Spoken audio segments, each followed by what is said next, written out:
señalado, la situación de la seguridad preocupa mucho en la ciudad de Cuenca y la provincia de La Suay, que no está exenta de los gravísimos hechos que se dan en todo el país. Este nuevo hecho de violencia aquí en la cercana Santa Isabel ocurrió a pocos días del asesinato de José Sánchez, alcalde de Ponce Enríquez. Damos la bienvenida al director de Fundamedios, el licenciado César Ricaurte. César, muy buenos días. Como habíamos señalado en la nota introductoria, hay nuevos tiempos para el periodismo, no necesariamente buenos, pues el clima para el trabajo de los periodistas se va haciendo cada vez más denso y complejo, al punto de que con la colaboración de la Embajada de los Estados Unidos se dicta en una de las universidades de Cuenca, la Universidad Politécnica Salesiana, este curso de cátedra de periodismo de investigación en tiempos violentos. ¿Cómo se encuentra la situación de Ecuador para el desarrollo, para la práctica de este oficio? Buenos días, Gustavo. Un enorme saludo para usted, para toda la audiencia de Antena 1. Bueno, como usted lo ha señalado, la situación de violencia,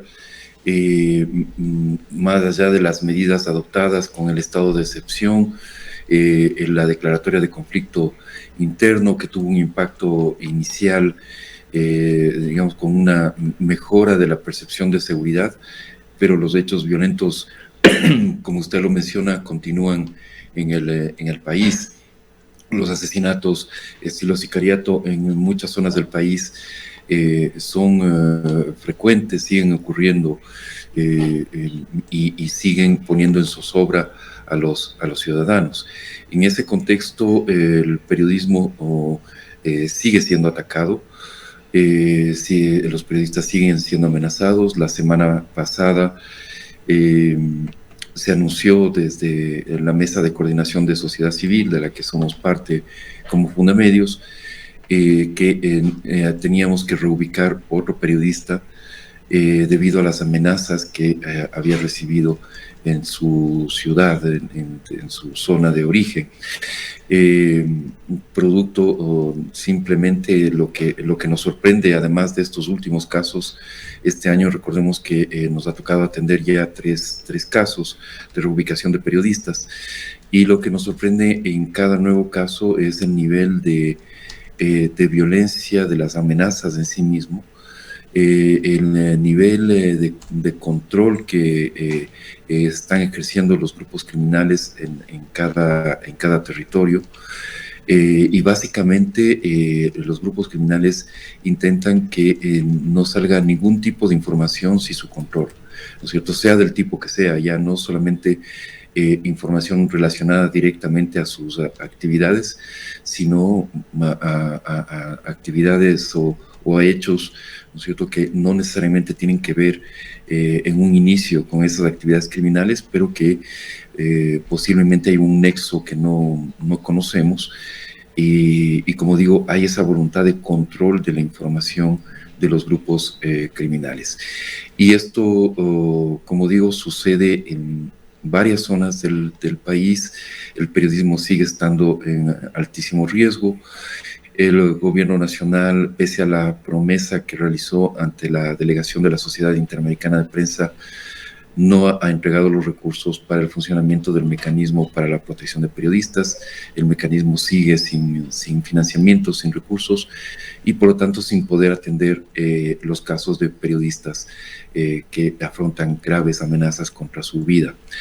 Desde sociedad civil tenemos que actuar con los poquísimos recursos con los que contamos, porque realmente la protección de periodistas no ha sido prioridad de la cooperación internacional tampoco,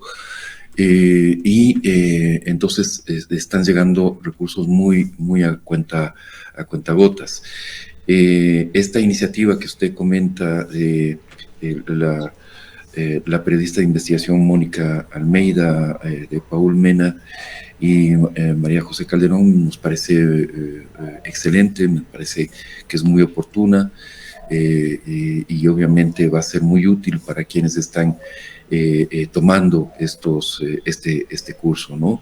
Desde Fundamedios hemos también estado trabajando. La semana pasada tuvimos talleres con agentes fiscales de la provincia del Guayas y de la provincia de Manabí, y también esa misma idea de que los agentes fiscales se conviertan en parte activa de la protección a periodistas, ¿no es cierto?, de que se lleguen los procesos en los cuales existen crímenes contra periodistas, se pueda llegar a buen término las investigaciones.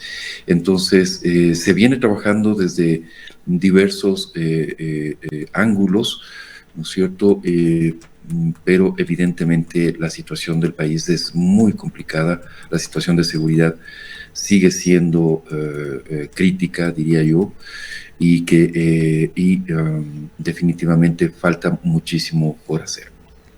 ¿Cuáles son, César, las principales lecciones, lo que ha aprendido el periodismo ecuatoriano en estos últimos años ferozmente violentos en Ecuador? Perdón. Yo creo, Gustavo, que evidentemente el periodismo ecuatoriano afrontaba otro tipo de amenazas en el pasado, que era básicamente los ataques que ejercía el poder político, ¿no es cierto?, que utilizaba todo el aparato estatal para atacar a periodistas y medios de comunicación. Y también se dieron circunstancias tremendas, exilios, encarcelamientos, cierres de medios de comunicación. Ese periodo entre el 2007 y el 2017 es un periodo que todos lo recordamos como un periodo nefasto, ¿no?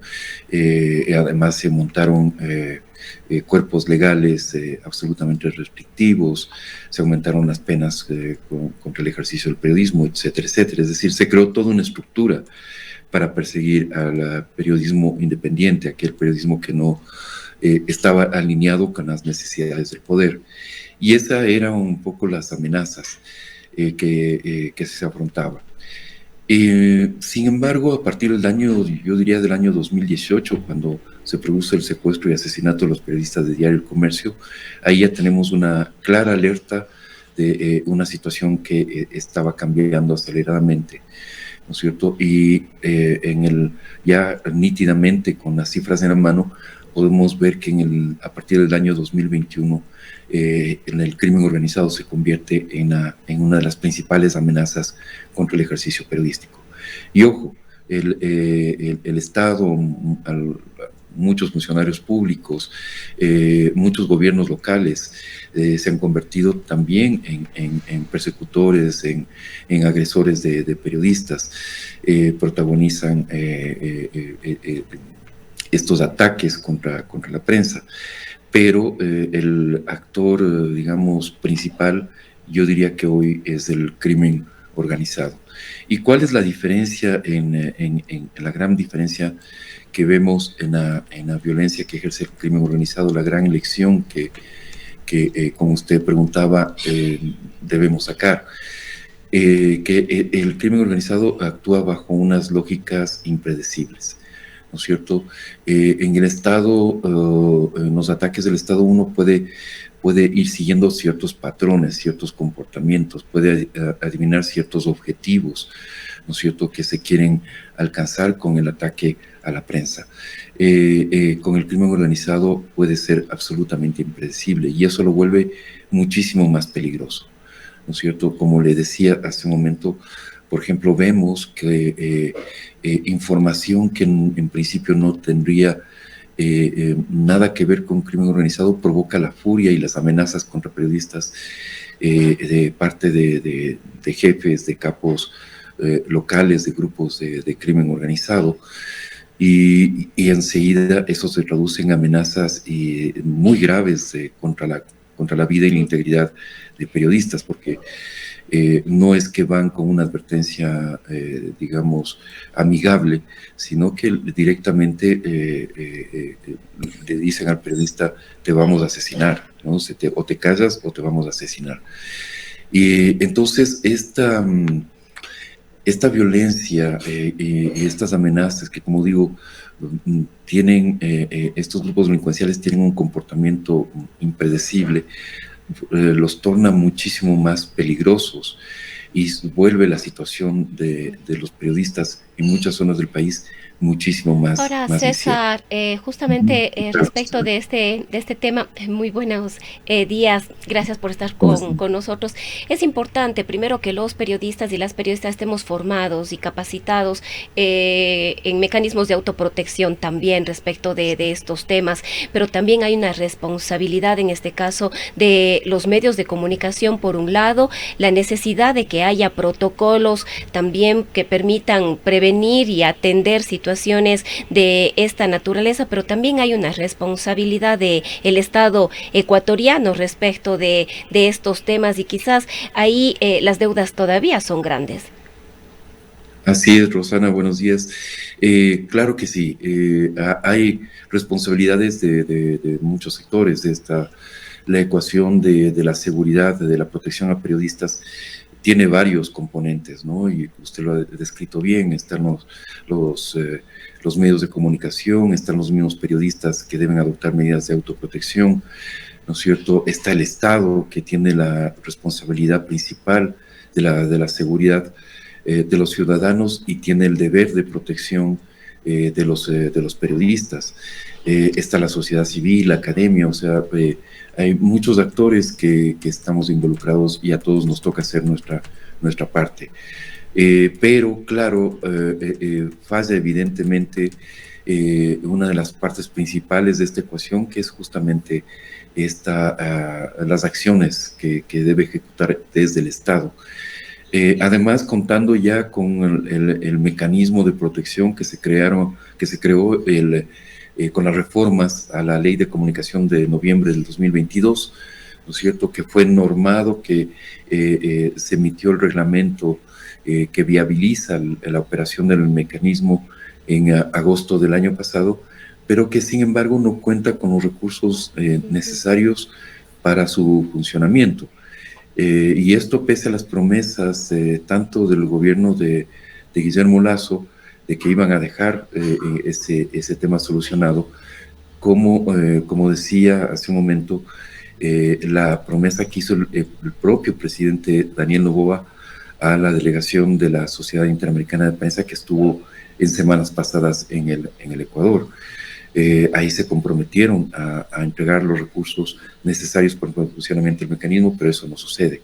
Entonces, gran parte de estas políticas preventivas, ¿no es cierto? La seguridad para periodistas tiene esas tres partes, ¿no? La prevención, la protección en sí mismo y la procuración de justicia. En la prevención, ahí es donde hay que trabajar en todos esos protocolos, todas estas acciones que, digamos, ayuden a afrontar los riesgos o minimicen los riesgos o traten César, de las equiparar los grandes riesgos, ciudades ¿no? del país y algunas provincias como Esmeraldas, Manabí, Guayas, han sido blanco de una forma muy intensa de la delincuencia. Y de aquí han surgido una serie de iniciativas también. Este otro caso del asesinato de los periodistas del comercio que usted señalaba fue icónico. Lo que quisiera preguntarle es si ha logrado en estas ciudades que están un poco adelantadas en tiempos que esperamos no llegan para la ciudad de Cuenca, se ha logrado articular de alguna manera con participación o sin participación del Estado, pero entre actores de la sociedad civil, medios de prensa, trabajadores de la comunicación, algún tipo de iniciativa como la de generar redes que atiendan casos de inminente riesgo contra periodistas. Y quizás aquí yo quisiera añadir, César, a lo que manifiesta Gustavo, ¿cuál ha sido el rol en este caso de el Consejo de Comunicación? En su momento el Cordicom, hace pocos días estaba haciendo alguna convocatoria precisamente para que haya postulaciones para estos representantes que podrían trabajar directamente en estos temas de prevención y de apoyo. Correcto. Bueno, sobre la primera parte de la pregunta, lo que decía Gustavo, pues no, lamentablemente, más bien en estas zonas de frontera del país, lo que ha sucedido es que las dificultades para el ejercicio del periodismo independiente se han vuelto críticas. Muchas veces se habla de zonas silenciadas, de zonas en las cuales ya no es posible ejercer el periodismo de una forma libre, ¿no es cierto?, por el nivel de violencia, el nivel de control que tienen estos grupos delincuenciales. Y ante eso, evidentemente, es cualquier iniciativa que venga desde sectores ciudadanos, sociedad civil, si no están articuladas con acciones del Estado, ¿no es cierto?, van a ser insuficientes.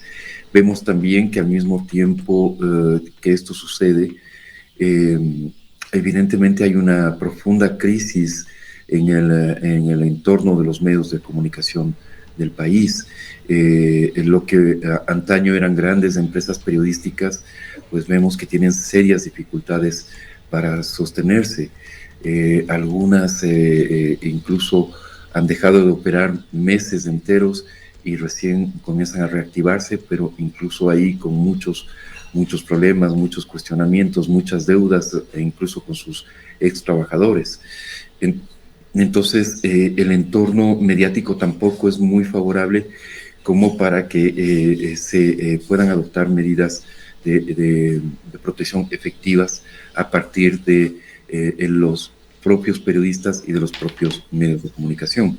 Y sobre la pregunta del Consejo, Rosana, claro, hay que comprender que las reformas del noviembre del 2022 también cambiaron mucho la estructura del Consejo de Comunicación.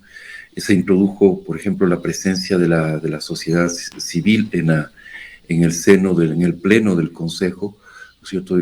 Yo mismo soy el representante de la sociedad civil en el Consejo.